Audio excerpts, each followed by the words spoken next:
Chapter 1, verses 22 to 24. Philippians foi luz fulua ile luz fulfa. And these three verses we'll discuss this morning. But as you're turning your pages to Philippians 1, chapter 1, verses 22 to 24, I'll give a brief recap of kind of what we've been going through and what Philippians has been telling us so far. But this book, the Philippians, is written by Paul himself, and this is being written while he's in prison, one of the few letters that were written in prison by Paul, and he's writing to the church of Philippi, where he helped establish this church back in Acts chapter 16, with Lydia, the seller of purple dye by the riverside, and the Philippian jailer that ended up both looking after Paul and his team. And this church has grown in size to a point where they need deacons and elders, as we saw in chapter 1. And we see right throughout many verses up until now that they are very beloved by Paul. He gives a very endearing messages to them. He thanks God upon every remembrance of them. But he also encourages them to continue to fight for the gospel and to share it boldly. And to not be discouraged by his imprisonment, but rather be encouraged by it. And some of the people have been encouraged by his imprisonment and are able to share the gospel. And to note that living for Christ is an honor, as we went through last time, and that death is even more so a gift in verse 21. And now we get to these verses about his desire now to depart from earth and be with the Lord. So if we could get our Samoan readers, please, to read Philippians 1, luz fulu ilua, luz fulua, ile luz fulmanfa, hawhai o te ola, ia. Hawhai o te ola e tino, o fua lea rawawea, au te leiloa po le te lea o te whiwhia, a wawo o whare tonu manatu ilua, o roi a te ame nau ia o wanu, ia whatasia ama ke riso. O le mea lea sili o le lei, e tai ia tu mau le tino, o le mea lea sili o nao ngā ia te autou. Could I ask my New King James Version readers, please read Philippians 1, chapter 1, verses 22 to 24. Ia. But if I live on in the flesh, this will bring fruit from my labor. Yet what I choose, I cannot tell. For I am hard pressed between the two, having a desire to depart and be with Christ, which is far better. Nevertheless, to remain in the flesh is more needful for you. Praise the Lord. In verse 22, he says, in my King James Version, if I live in the flesh. The flesh in this part is not a worldly flesh in terms of living for the world and living to fulfill your own desires. This is talking about flesh, literally, your physical human body, that if he continues to live in his physical human body, this will be the fruit of his labor. And so this isn't a bad flesh, because Paul encourages us many times to stray away from the old man and to come under the new life that we have in Christ. But he's talking about if he's to continue living in this physical world, this is the fruit of his labor. The word fruit here is karpos, which comes from the word profit. So this is the profit of his labor. The profit of his labor is verse 21, the one that we went to through last time, which is, for to me to live is Christ and to die is gain. But this fruit is the same word of the fruit, that is the fruit of the Spirit used in Galatians, that we are to produce fruit. We are told as believers to produce fruit of our faith, not that the fruit is a leading to salvation, but a product of our salvation. But he concludes verse 22 with a bit of uncertainty there. He says, yet what I shall choose, I wot not. Or in some translations, I know not, or I perceive not. He is unsure of what to do, for living is a blessing. It is a blessing to be alive. But because he knows that when we pass away, when we die, we are immediately with Christ. a great destination, destination we should all desire for. That is our Lord and our Savior, and it is in the greatest place that has ever existed and ever will exist. And so this death that he so desires is to be with the Lord, and it's because he doesn't fear death. And we as believers should no longer fear death. If we could turn to Luke chapter 12 verse 4, it tells us of why we should not fear death anymore and how its sting has been taken away. Luke chapter 12 verse 4, and Jesus speaks and he says, "And I say unto you, my friends, be not afraid of them that kill the body, and after that have no more that they can do." It is no longer that death that we fear, for when we have Christ, we have security of knowing where we're going. See, the fear of death is because we are unsure of where we are going. We're not sure whether we'll make it to heaven, which chances are then we are going to hell. But with Christ we have a security, we have hope, we have assurance that with faith in Christ's death, burial and resurrection is found eternal life. And the beautiful thing about eternal life is that it cannot be taken away, because then it was no longer eternal, that was temporary. It is something that is kept with you. It is a sure thing when you have faith in Christ, when you believe in the true saving gospel of Jesus Christ. So we shouldn't fear death, but remember it is but the gateway to heaven. It is but the passageway to heaven. Then in verse 23 we hear some more thoughts of kind of Paul's uncertainty here. He says in the King James Version, "For I am in a strait betwixt two, having a desire to depart and to be with Christ, which is far better."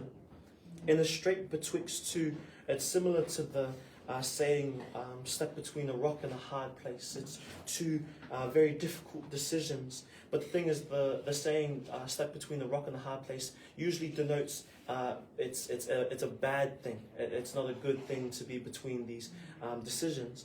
For Paul, he's betwixt a strait betwixt two. He's deciding whether to continue living for Christ or die and be with the Lord. So it is good decisions. They are not bad decisions. This is a good type of uncertainty, because living for Christ is an honor, and it is something that actually very few on earth get to experience. But dying for Christ and being with Christ is the greatest honor that we can have, because then we finally get to be united with our Savior, united with our Heavenly Father. So in Paul's situation, it is a joyful decision that he's trying to make. For living is a gift, for we can glorify Christ in all that we do, but death immediately brings us to our Savior. And this is Paul's dilemma, but not because it's a problem, but it's because he desires to depart and to be with Christ. And he says there, which is far better. And it's so true. This life, as much of a blessing as it can be through the Lord, being with God is far better. We no longer can sin. We no longer feel the pain of this earth. And we no longer have to worry about anything, because we are with our God, with our Savior. And so this word desire, though, that he has for Christ and to be with Christ, this desire comes from the word epithumia, which is to crave for, to long for, to really want, to almost covet in a good way. And so Paul longs and craves to be with the Lord. He wants to leave this earth so that he can be with God, so that he can finally meet his Maker. And it is a godly desire to want these things. So in a godly way, Paul desired to die, but only to be with Christ. That is the only reason we should want to die, is to be with Christ. For it is the greatest thing. For it is, as Paul says, far better. But he realizes the benefits of him staying on earth. And he goes into verse 24. Nevertheless, to abide in the flesh is more needful for you. Paul so selflessly, but also lovingly, wants to stay on earth to help the brethren grow. He doesn't stay for his own needs. He stays for the needs of the brethren of the body of Christ. He realizes that abiding in the flesh, or continuing to live in this earth, as hard as it can be, is more needful for the Philippian church and for other believers.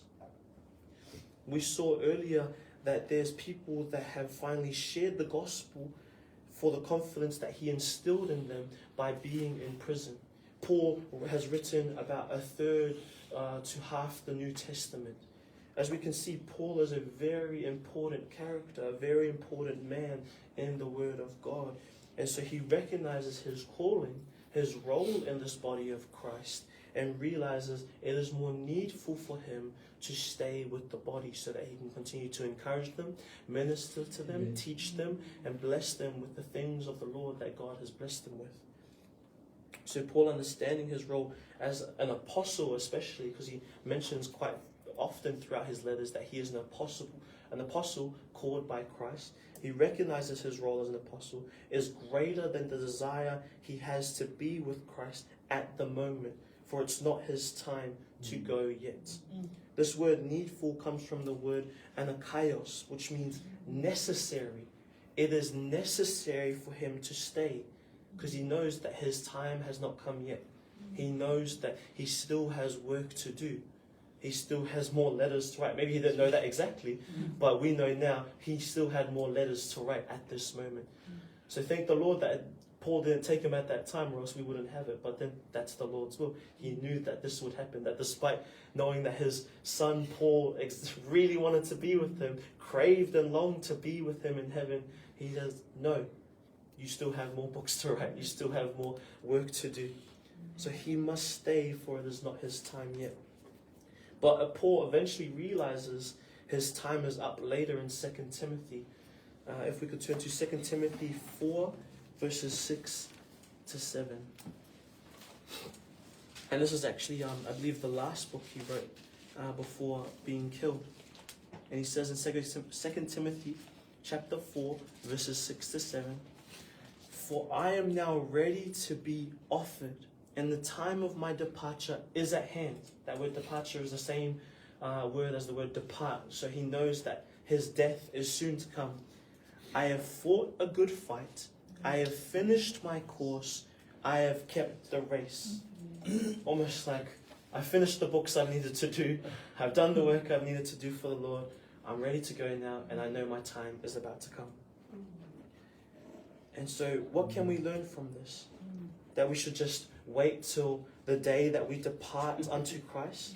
I mean, yes, but we should wait while doing the work of the Lord, because there is still more work to do as long as we are living and breathing, as long as we are in this physical flesh that we have here. Let us work and live for Christ. See, Paul here in 2 Timothy, in verse 7, he says wonderful words here. "I have fought a good fight. I have finished my course. I have kept the faith." If we were to die right now, could we say these things? Could we say that we have fought a good fight, that we have finished our course, that we have kept the faith?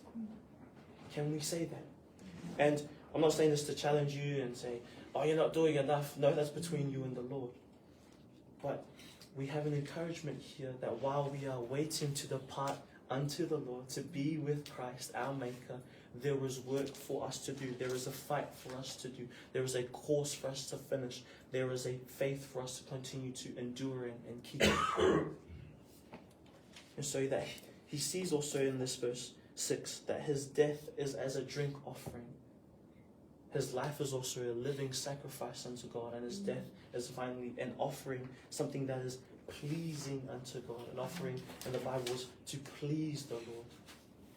And so no works will make us more saved, or not enough works will make us less saved, but works will please our God. And should we not want to please our Heavenly Father, the one who has provided us a way to be saved, a way to escape the eternal damnation that we all deserve, because we have sinned and fallen short of the glory of God many, many, many, many, many times.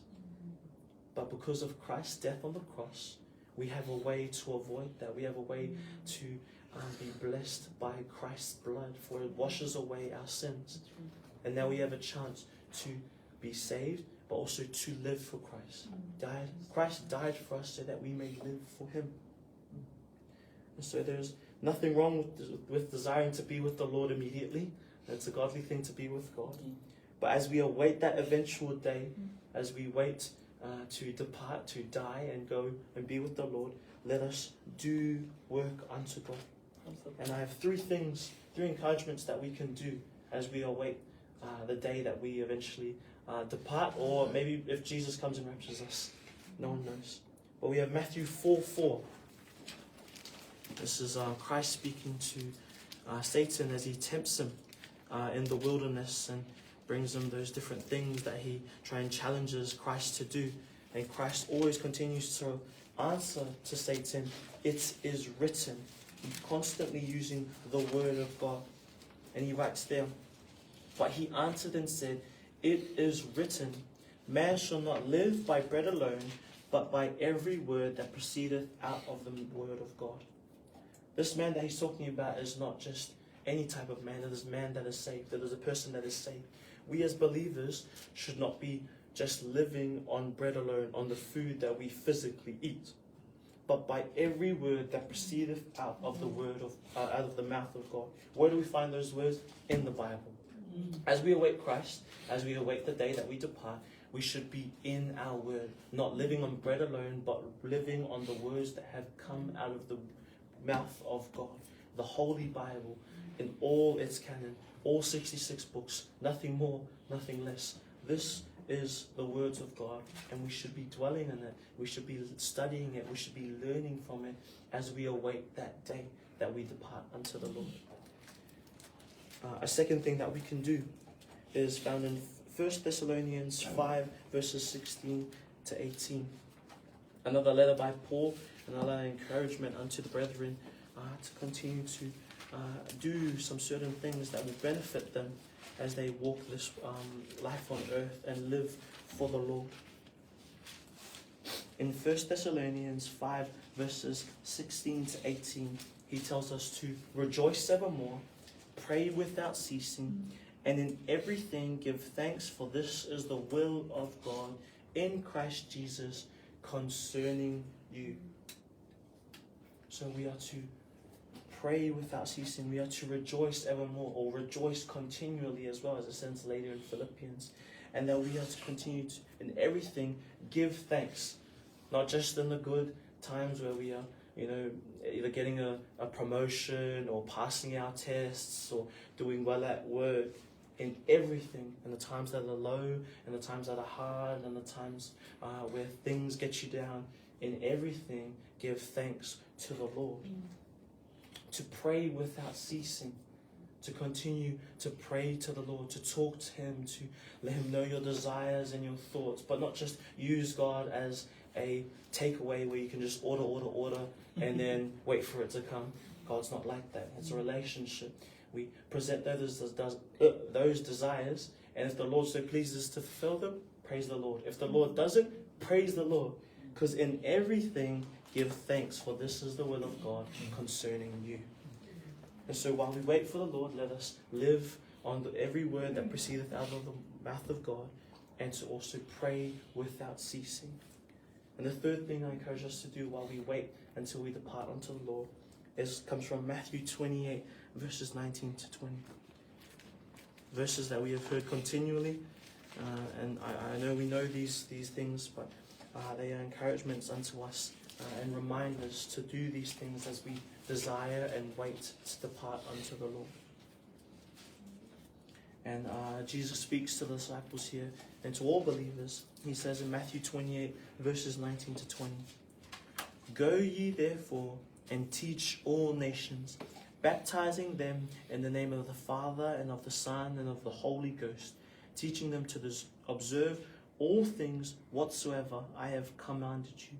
And lo, I am with you always, even unto the end of the world. Amen." So as we await to depart unto the Lord, let us continue to be in our word, to continue to pray without ceasing, and not just sit in these things and become spiritually fat, but use the knowledge that we gain from here to share the word of God, to share the gospel of the living God, to let people know of the way to salvation, and to remember that we are not we are not the one who saves, we are just the ones who point to the Savior. So as we await that day that we depart and be with the Lord, which is far better, as we heard from Paul, let us be in our word, pray without ceasing, and continue to share the gospel, for God is good. And so that is our encouragement for today, brethren. May it bless you, may you learn something, hopefully be encouraged. I'll close off this time with a prayer before we carry on with some more songs. But let us pray. Thank you, Lord, for this beautiful day, and we thank you, Lord, continually for the Word of God that we have, and all 66 books of the Bible, Lord God, and we have the full canon, and that we're able to learn these things from Paul and all the wonderful other men of the Bible that have written these words, Lord God. And we thank you, Father, that you provided this beautiful book that helps us to know how to live for you, Lord, that helps us to know of Christ and his death, burial, and resurrection that has saved us, Father God. And we pray, Lord, that we continue to dwell in your words, continue to pray without ceasing, Lord, and continue to share the gospel unashamedly for you, Lord God. And so we uplift this time, and we pray that you keep us and guide us throughout this day. In Jesus' name we pray. Amen.